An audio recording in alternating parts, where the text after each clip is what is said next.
Қайырлы күн баршаңызға. Бүгін өте дәмді пигуди жасайтын боламыз. Ол үшін алдымен жылы суымызға дрожжи мен қантты салып араластырамыз.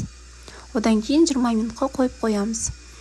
Мына осылайынан болып көтеріледі. Одан кейін оны нанымызға салып, жұмыртқамызды, тұзды суымызды құйып, нан илейтін боламыз. Қамырымызды илеп, әбден біріктіріп, тұндырып қоямыз. Одан кейін барып фаршымызды, жуамызды, майларымызды барлығын бірге қосып араластырамыз.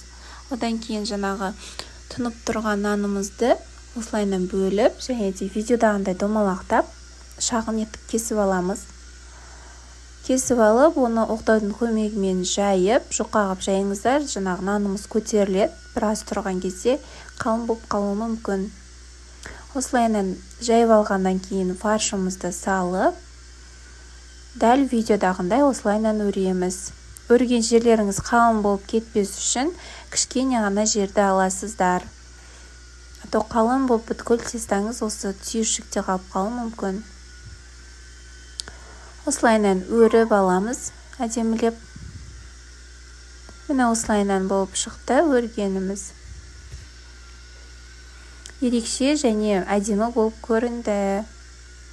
Барлығын өріп алғаннан кейін мантаваркаға салып 45 минут пісіріп аламыз. Міне пісіп шықты, осылайынан көтеріліп әдемі болып шығады. Ас болсын.